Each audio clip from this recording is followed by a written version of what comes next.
안녕하세요. 희망 신통일 한국에 대해서 강의를 시작하겠습니다. 여러분은 어떻게 생각하십니까? 분단된 대한민국에서 지속적으로 살기를 원하십니까? 아니면 희망의 신통일 한국을 이루어 살고 또 그리고 우리 후손들에게 그러한 대한민국을 물려주기를 원하십니까? 아마 모든 사람들의 꿈은 신통일 한국을 이루고 그리고 우리 후손들에게 그러한 자랑스러운 나의 조국을 물려주고 싶다 하는 것이겠습니다. 역사라고 하는 것은 과거와 현재의 대화라고 하지 않습니까? 미래의 세계를 예측할 수 있는 것은 과거와 현재를 통해서 우리는 예측을 해볼 수가 있습니다. 근데 대한민국은 5천년 동안 그야말로 세계 앞에 전통과 역사를 자랑한 위대한 우리 조국이었습니다. 그리고 한 번도 서로 나눠지지 않고 단일 민족으로서 살아왔던 그런 역사를 가지고 있습니다. 따라서 대한민국은 나눠질 수 없고 언젠가는 통일되어서 세계 앞에 자랑스러운 중심 민족이 될 것이다. 저는 그렇게 전망을 합니다. 그래서 대한민국의 근 현대사를 여러분과 함께 살펴본다면은 이 사진은 6.25 때 한강 철교가 무너진 장면입니다. 이때 대한민국은 개인 GDP가 100불이 되지 않았습니다. 그야말로 처참할 정도로 가난했고 세계 속에서 우리는 좀 구조를 받고 원조를 받았던 그런 나라였습니다. 그것이 반만 년이 지나서 화면의 사진처럼 지난해 말 32,000불 시대를 우리가 이뤄냈습니다. 그래서 세계 사람들은 한강의 기적을 이룬 나라다 이렇게 얘기를 합니다. 또한 정치적으로는 어떻습니까? 대한민국은 몽고, 중국, 일본 이렇게 각 40년씩 식민지를 우리가 당했습니다. 그리고 6.25가 936번째 전쟁했다고 합니다. 이러한 순환의 민족은 민주화를 완성하기에는 여러 가지로 저해 요인이 많다고 합니다. 그럼에도 불구하고 짧은 시간 5.18 민주화 운동을 기점으로 해서 민주화가 굉장히 빠른 속도로 성숙되었다 하는 말씀을 드립니다. 세계에서 민주화 지수를 이렇게 발표를 했는데요. 한국이 21번째입니다. 그리고 일본이나 미국이나 그리고 프랑스 같은 나라도 우리보다는 시민들의 민주화 의식이 좀 낮다 이렇게 얘기를 하고 있습니다. 물론 이제 캐나다라든지 그리고 영국이라든지 이런 나라가 앞서 있고요. 세계에서 가장 민주화가 잘 된 나라는 노르웨이다 이렇게 평가를 합니다. 그래서 경제적으로는 선진화, 정치적으로는 민주화, 그리고 문화적으로는 세계화를 완성한 대한민국입니다. 그럼에도 불구하고 오늘을 살아가는 현대인들은 굉장히 힘들어합니다. 80년대 이전을 우리는 말할 때 절대 빈곤의 시대다 이렇게 말을 하고 80년대 이후를 상대적 빈곤의 시대다 이렇게 말을 합니다. 절대 빈곤이라고 하는 것은 의식주를 해결하게 되면은 모든 것이 해소되는 것처럼 생각되던 그런 시대 상황이 되겠습니다. 그러나 상대적인 박탈감을 느낄 때 우리는 굉장한 소외감을 느끼게 되고 소외를 느끼게 되면은 극단적 사고를 하게 되는 것입니다. 또한 한국은 경제 성장 일변도로 정치 구조를 가져왔기 때문에 구석구석 스트레스가 굉장히 많은 나라입니다. 그래서 세계에서 스트레스 보유국 1위국이라고 하지 않습니까? 그러니까 스트레스를 많이 받는 이 시대를 살아가는 기성세대는 민주화를 했고 또 산업화를 성공시켰는데 국가가 몰라주고 사회가 몰라주고 자녀들이 외면했을 때 굉장히 섭섭한 거 아니겠습니까? 그런데 70대 어르신들에게 의지할 곳이 있는가 이렇게 여쭤봤더니 10명 중에 4명은 특별히 의지할 곳이 없다 이렇게 답을 하고 있습니다. 이처럼 오늘을 살아가는 한국의 현대인들은 힘든 발걸음을 옮기고 있습니다. 그럼 무엇이 그렇게 힘들게 했을까 하는 이야기입니다. 첫 번째는 사회적 기초 공동체가 붕괴되고 있다는 얘기입니다. 학생들이 대학을 졸업하게 되면 취업을 해야 되잖아요. 근데 10명 졸업하게 되면은 직장은 7개밖에 없습니다. 그러니까 취업을 할 수가 없는 거죠. 그러니까 과거 저희들 때만 해도 전업이 가능했지만 선진화되고 전문화된 사회는 전문성이 없거나 그리고 훈련된 노동력이 아니면 참 그 노동력을 투입하기가 어려워진 그런 사회 산업 구조를 가지고 있습니다. 그러니까 직장을 갖지 못하면 연애를 못하고 연애를 못하면 결혼 못하고 결혼 못하면 자녀가 태어나지 않는 악순환이 지속되고 있는 거 아니겠습니까? 그래서 인구 절벽에 문제가 생겼고 그 인구 절벽의 가속도가 현재 일본보다 앞서고 미국보다 우리가 앞서고 있습니다. 제가 매일 지방을 순회 가서 강의를 하지만은 그 지자체에서 1년 동안 출생 신고가 한 건도 없는 그런 지자체가 있습니다. 그럼 어떻게 되겠습니까? 사회가 해체되고 결국 국가가 소멸되는 거 아니겠습니까? 이처럼 가정이 붕괴되면 그 국가의 미래는 우리는 희망을 가질 수가 없는 것입니다. 그래서 가정이 바로 서야 나라가 바로 서는 것입니다. 그러니까 가정을 바로 세우기 위한 그 운동을 우리는 한마디로 많은 운동이 있지만 함축해서 참가정 운동이다 이렇게 이야기를 합니다. 그래서 참가정 운동은 나라를 살리는 애국 운동이고 그리고 세상을 구할 수 있는 구세 운동이다 이런 말씀을 드립니다. 두 번째로 우리의 문제는 지역주의입니다. 영남과 호남 그리고 중부권, 서울은 강남과 광북, 세대 간의 갈등, 빈부의 차이에 의한 갈등 그리고 요즘에는 젠더를 중심 삼고 성 간의 갈등이 젊은 사람들 그 사이에서는 굉장히 심각하게 현재 고민되는 부분이 되겠습니다. 이처럼 갈등 구조가 서로 충돌하니까 경쟁력을 상실하게 되고 우리 사회는 점점점 어려움으로 빠져들게 된다 하는 말씀을 드립니다. 세 번째로는 남북 분단에 고착합니다. 내년 우리나라의 예산이 604조입니다. 이 가운데 약 18%가 국방 예산이 아니겠습니까? 그 국방 예산을 교육 예산이나 복지 예산으로 선용할 수만 있다면 아마 대한민국은 굉장히 살기 좋은 복지 국가가 되고 가정은 보다 더 윤택해지고 자녀들이 태어나도 소위 공부하거나 이런 미래 진로에 의해서 고민하지 않기 때문에 자녀가 많이 태어나게 될 것입니다. 그래서 부강한 나라가 될 수가 있다.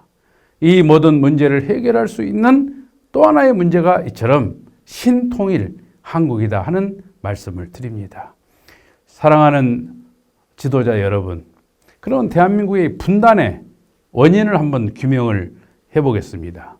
2차 대전이 끝나갈 무렵 1943년 이집트 카이로의 한 호텔에서 영국의 루즈벨트, 영국의 처칠, 미국의 루즈벨트 그리고 중국의 장개석 총독이 만나서 카이로 회담을 합니다.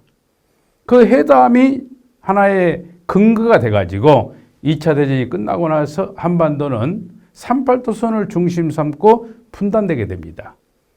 그래서 남쪽에서는 민주주의를 중심 삼고 정부가 수립되고 북쪽에서는 공산주의를 중심 삼고 정부가 수립되었습니다. 그리고 1950년 서로 이념이 대치된 가운데서 전쟁이 벌어짐으로 말미암아 분단이 고착화되는 현실에 이르게 되었다 하는 말씀입니다. 한번 사진을 보겠습니다. 세계 속에 6.25가 일어났을 때 가장 깊숙이 관계된 나라들입니다. 남쪽을 중심 삼고는 미국과 일본, 북쪽을 중심 삼고는 중국과 러시아입니다. 이 네 개 나라가 지금도 각 나라의 이해관계가 깊이 개입되어 있는 것이 바로 한반도다 하는 이야기입니다. 한번 예를 들어보겠습니다. 바이든 대통령이 취임하면서 통합 없는 평화는 없다 이렇게 이야기를 했습니다. 이 말이 무슨 말이겠습니까? 세계 질서를 유지하는 강력한 군사력에 의해서 세계 평화는 지속된다. 그러니까 모든 세계의 문제를 미국 중심 삼고 해결한다. 미국 중심 삼은 질서가 유지될 때 세계 평화는 보장된다는 얘기입니다. 그러니까 미국 중심하고 모든 정책이 만들어지지 않으면 안 된다. 그러기 위해서는 강력한 힘이 필요하다. 그렇게 이야기를 한 것입니다. 그럼 미국과 대치점에 있는 중국은 어떻습니까? 시진핑은 2021년도가 중국 공산당 창당 100주년입니다. 그러니까 2021년도에 소강사회를 완성한다. 복지국가입니다. 그리고 2049년도에 대동사회를 건설한다 그랬습니다. 소위 대동사회는 미국 중심한 세계 질서를 중국 중심한 세계 질서로 바꾸겠다는 의미입니다. 그러니까 미국과 중국은 끝없이 이렇게 경쟁을 하고 대치를 하는 관계에 있다 하는 거 아니겠습니까? 세 번째로는 러시아를 한번 보겠습니다. 러시아가 세계에서 이제 군사력이 가장 강한 나라가 미국, 두 번째가 중국, 세 번째가 러시아입니다. 네 번째가 일본, 다섯 번째가 인도, 대한민국이 여섯 번째로 집계가 되어 있습니다. 그러니까 경제력은 좀 약화됐지만은 군사력을 중심 삼고 세계 정치적 입김은 굉장히 강한 나라 중에 하나가 현재 러시아입니다. 시베리아의 가스를 개발해서 경제 부흥을 통한 군사력을 강화함으로 말미암아 패권의 한 축을 가져가야 되겠다. 이것이 푸틴의 꿈입니다. 그럼 이웃나라 일본은 어떻습니까? 기시다 총리가 등장을 했습니다. 기시다 총리는 아베 총리 아바타다. 그런 말을 흔히들 합니다. 그리고 내각에 실제로 아베 총리의 측근들이 많이 등장을 했습니다. 그래서 아베노믹스를 상속 발전시키겠다. 아베노믹스는 뭡니까? 경제 부흥과 군사력 강화와 그리고 헌법을 제정함으로 말미암아 전쟁할 수 있는 나라로 소위 제국주의 부활입니다. 이처럼 한반도를 중심 삼은 미국과 중국과 러시아와 일본이 강한 군사력을 바탕으로 해서 패권 다툼에 나가고 있고 그들의 이해관계 속에 깊이 관여되어 있는 나라가 바로 한반도입니다. 한번 보시겠습니다. 한반도 문제를 풀기 위해서 비핵화, 이 문제를 해결해야 되는데 비핵화를 위해서 6자 회담이 진행됐지 않습니까? 크리스토퍼 힐을 중심으로 해서 미국과 중국과 그리고 일본과 러시아 그리고 북쪽과 우리 대한민국이 함께 이렇게 평화를 위해서 평화 통일을 위해서 서로 회담을 진행했습니다. 근데 김정은이 등장하면서 6자 회담을 거부합니다. 트럼프와 단독 회담을 하겠다는 거죠. 결정권을 가지고 있는 트럼프와 단독 회담을 통해서 이 문제를 해결하겠다 했을 때 트럼프가 오케이 이렇게 해서 성사된 거 아니겠습니까?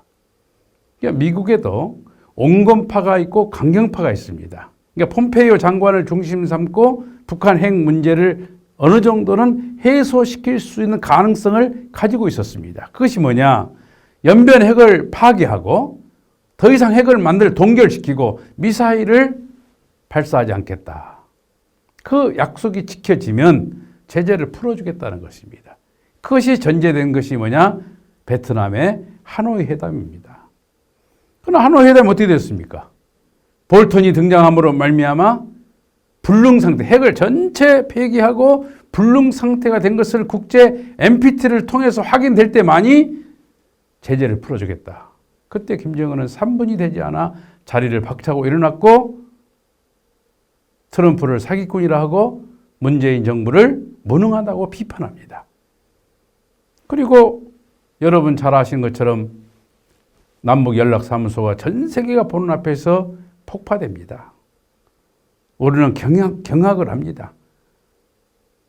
금방 통일이 될 것처럼 통일의 봄이 오는 것처럼 들떠 있었는데 갑자기 이런 엄청난 연락사무소가 공공연하게 파괴되는 걸 보면서 얼마나 놀랐습니까? 그리고 개성공단은 다시 얼어붙었고 남북관계의 소통은 끊어졌고 깜깜이한 전국이 펼쳐져 온 거 아니겠습니까? 이처럼 한반도 문제는 당사자들 간의 문제만 아니라 강대국과의 관계 속에서 화해 무도가 될 수도 있고 아니 서로 냉전 구조가 더 심화되는 경우도 있다는 것을 알 수 있습니다. 이처럼 대한민국은 국내 문제와 국제적인 국외 문제로 상당한 위기 가운데 있다. 저는 그렇게 진단을 합니다. 그런 위기 가운데서 우리가 어떤 희망을 가져볼 것인가. 모든 국민이 그래, 이 방향으로 나가야 돼 하는 비전, 그 목적의식이 저는 중요하다고 생각합니다. 페이스북을 창업한 저커버그는 조직이나 국가나 목적의식이 없으면 미래가 없다 그랬습니다. 아파트를 몇 채 짓는다, 이건 목표입니다. 목적이라고 하는 것은 대단히 철학적인 것입니다. 모든 사람이 공감할 수밖에 없고 전 세계 인류가 그래, 그렇게 가야 돼, 이렇게 얘기할 수 있는 그런 꿈을 이야기하고 있는 것입니다. 본 강의를 시청하고 계시는 여러분은 어떠한 목적의식을 가지고 오늘을 살아가고 계십니까?